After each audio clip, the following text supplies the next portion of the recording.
ঢাকার মৌচাকে doctor Sirajul Islam medical college ও হাসপাতালের পার্কিংয়ে থাকা একটি প্রাইভেট কার থেকে দুইজনের মরদেহ উদ্ধার করেছে পুলিশ। ঘটনাস্থলে চলছে তদন্ত। সোমবার দুপুর 2টায় রাজধানীর মৌচাকে হাসপাতালে পার্কিং লটে দাঁড়িয়ে থাকা একটি প্রাইভেট কার থেকে এই দুটি মরদেহ উদ্ধার করে পুলিশ। ঢাকা মহানগর পুলিশের মুখপাত্র উপপুলিশ কমিশনার মোহাম্মদ তালিবুর রহমান জানান, প্রাথমিকভাবে মৃতদের নাম পরিচয় জানা যায়নি। ঘটনার বিস্তারিত তদন্ত চলছে। ঘটনাস্থলে থাকা পুলিশ কর্মকর্তারা জানান, একটি প্রাইভেট কার থেকে দুটি মরদেহ উদ্ধার করা হয়েছে। আমরা ঘটনার বিস্তারিত তথ্য সংগ্রহ করছি। দুইজনের বাড়ি হচ্ছে নোয়াখালীর চাটখিলে। তো এইটা আমরা মূলত পাইছি হচ্ছে এই গাড়ির যে নাম্বার প্লেট ছিল ওখান থেকে আমরা মালিককে খুঁজে বের করেছি। মালিকের বাড়িও হচ্ছে চাটখিলে বাড়ি। তো মালিকের কাছ থেকে মালিক হচ্ছে এখন চাটখিলে আছে, তার সাথে কথা হয়েছে, সে আসতেছে। তো এইখানে মূলত গাড়িটা এখানে আসে যে এই সিরাজুল ইসলাম মেডিকেল কলেজে আসে গতকালকে ভোরে 5টা 30 মিনিটের দিকে। হ্যাঁ, এখানে আসার পরে এরা প্রথমে দুইজন এখানে নামে, আর ড্রাইভার হচ্ছে নিয়ে চলে যায় ভিতরে একবার বেসমেন্টের যেটা যে পার্কিং এর জায়গা।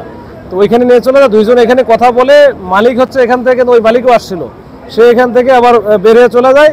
আর সাথে যে ছিল ওর নাম মিজান, এই মিজান আবার ওই গাড়িতেই চলে যায়, গাড়ির উপর ওখানে গাড়িতে চলে যায়।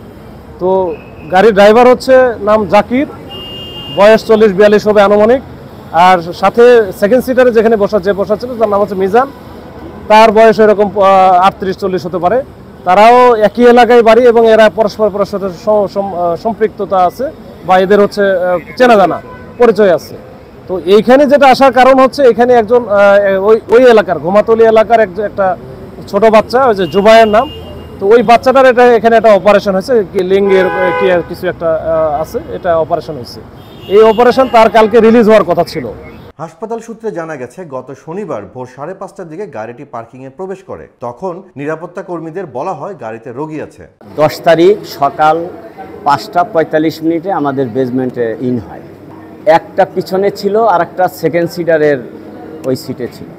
দুদিন ধরে গাড়িটি বের না হয় সন্দেহ হয় নিরাপত্তা কর্মীদের। গাড়ির কাছে গিয়ে তারা ভেতরে মরদেহ দেখতে পান। এরপরই খবর দেওয়া হয় পুলিশকে। 11টা 50 থেকে 11টা 58 আনুমানিক সময়, এই সময় এই বেসমেন্টে আসার পরে দেখি গাড়ির ভিতরে দুইটা লোক শুয়ে আছে। তখন আমি গ্লাসে নক করে তাদেরকে ডাকার চেষ্টা করি।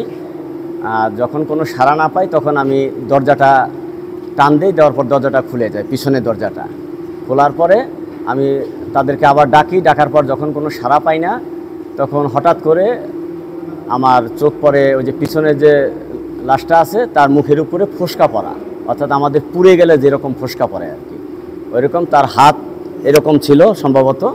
তো এই হাতে এবং কপালে ফোসকা পড়ার পরও তারপর আমি ডেকে যাই তাকে। ডাকার পর 2-3 মিনিট ডাকি তাকে। ডাকার পর যখন কোনো রেসপন্স না পাই তখন আমি বিষয়টা সাথে সাথে আমার ঊর্ধ্বতন কর্তৃপক্ষকে জানানোর পরে ওনারা পুলিশ নিয়ে ঘটনাস্থল পরিদর্শন করেন এবং এখানে পুলিশের সিআইডি যে ফরেন্সিক টিম আছে ওনাদের কার্যক্রম কন্টিনিউ করতে থাকেন এবং এটা এখনও চলমান।